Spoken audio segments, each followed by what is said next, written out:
Segunda-feira da 16ª semana do Tempo Comum. Eu sou o Padre Pedro Paulo e começamos agora mais um programa, A Bíblia no Mundo de Hoje.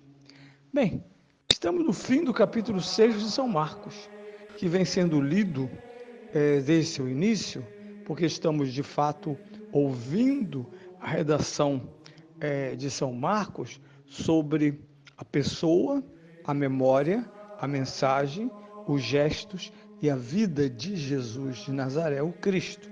Não o fazemos por simples curiosidade, diletantismo ou interesse, enfim, algum tipo de interesse qualquer. Não. No centro da nossa vida está aquele que nos identifica, aquele que, na verdade, nos dá respostas sobre nós mesmos.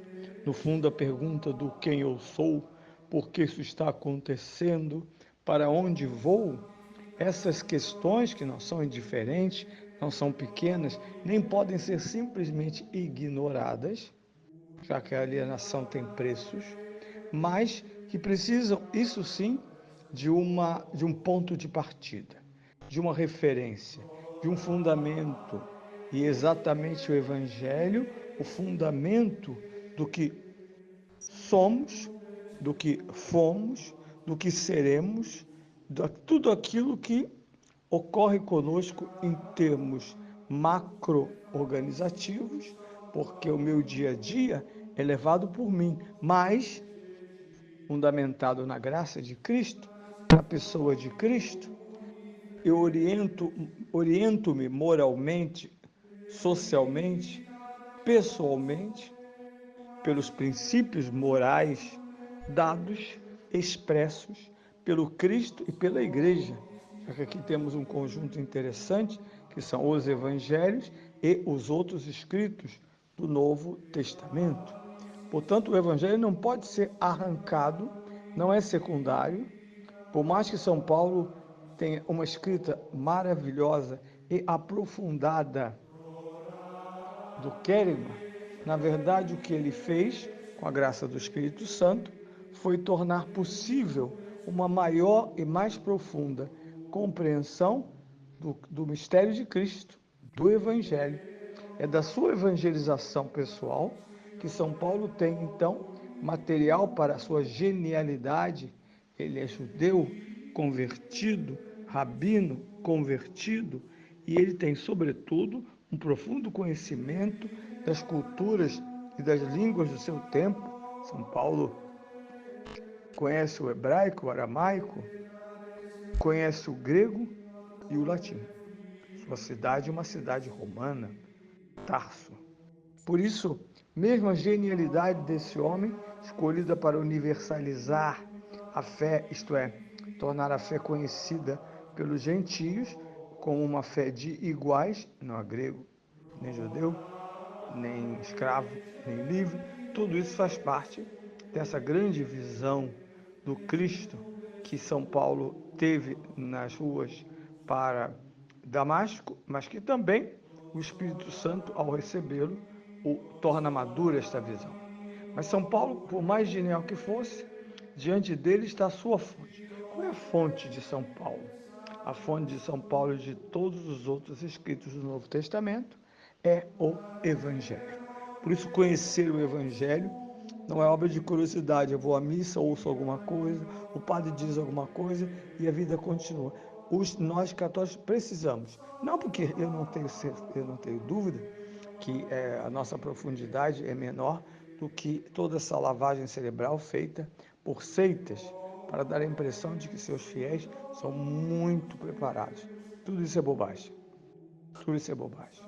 Mas é verdade, de fato, que podemos ser mais. Podemos ter melhor conhecimento. Podemos e devemos amadurecer e aprofundar o que cremos, através do que estudamos, através do que meditamos e através do que praticamos. E nem sempre isso ocorre, porque somos muito fracos às vezes. Bem, na sexta-feira passada, comecei a falar deste evangelho, que tem praticamente duas questões sendo colocadas no centro da narrativa. Uma primeira parte, nos versículos iniciais, que que termina quando se diz que eu sou o coordenador. Cale sua boca.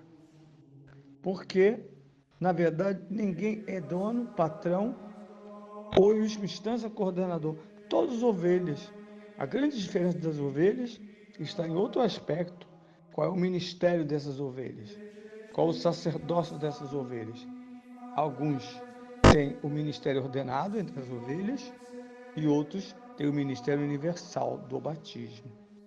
E esses dois ministérios não se fundem, não se opõem, mas se complementam, já que o ministério ordenado age como pastores em relação ao ministério geral, universal dos cristãos, que agem como ovelhas.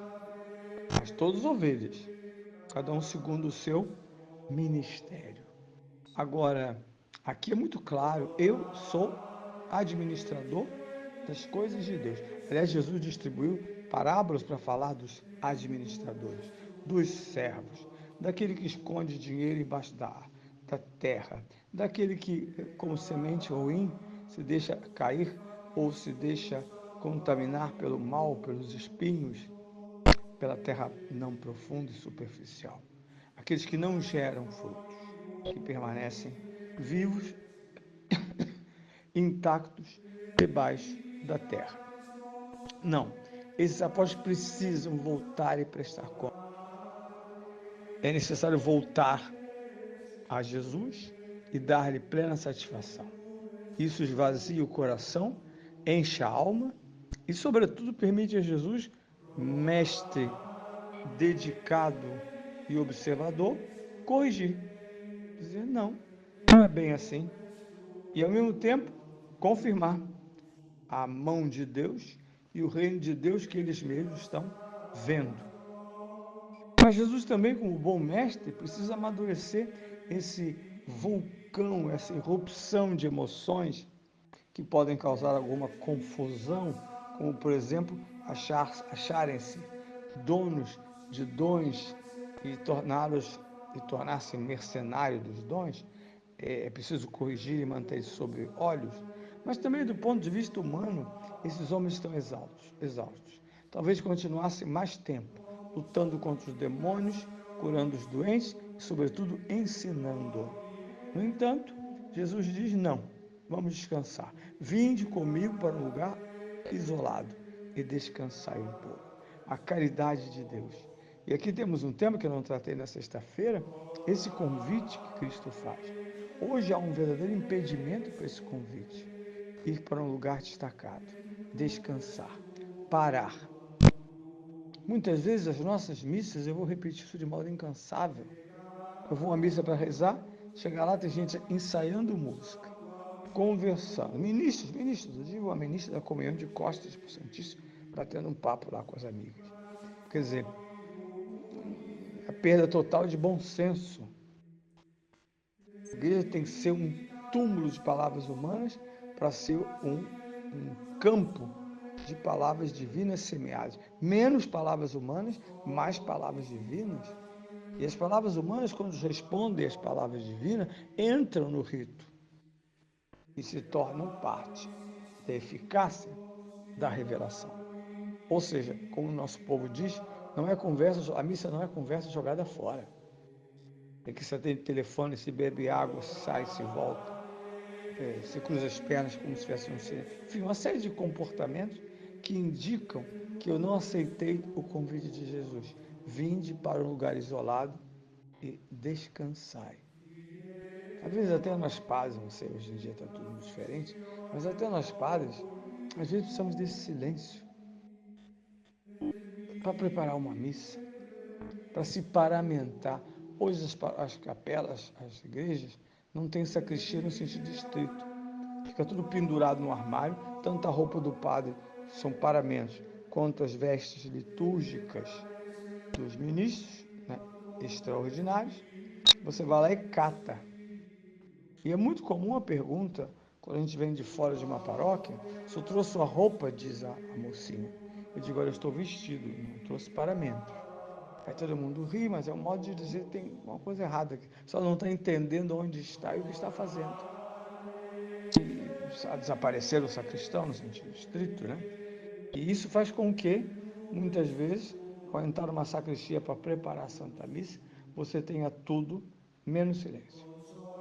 E as pessoas que estão na sacristia não sentem necessidade também de silenciar, deixar o padre se preparar em paz. São 1000 perguntas e vai e volta, e todo mundo pega no missal e quer saber o que é que tem dentro do missal, e vai ser assim. Aí perguntas do tipo, só vai fazer assim ou vai fazer assado? Mas tem vezes que não precisa a gente perguntar nada. Agora parece que é um grande teatro, e a pergunta é qual vai ser o papel do padre nesse teatro. Né? Muitos sacerdotes não advertem a necessidade disso. Eu advirto já, talvez pela velhice, advirto a necessidade de uma sacristia onde o padre possa começar a missa no silêncio, meditar o que ele vai dizer, meditar a sua própria ação como sacerdote, de modo que não celebre para os outros somente, mas também celebre consigo mesmo, já que ele ali sempre é com Cristo, sumo e eterno sacerdote.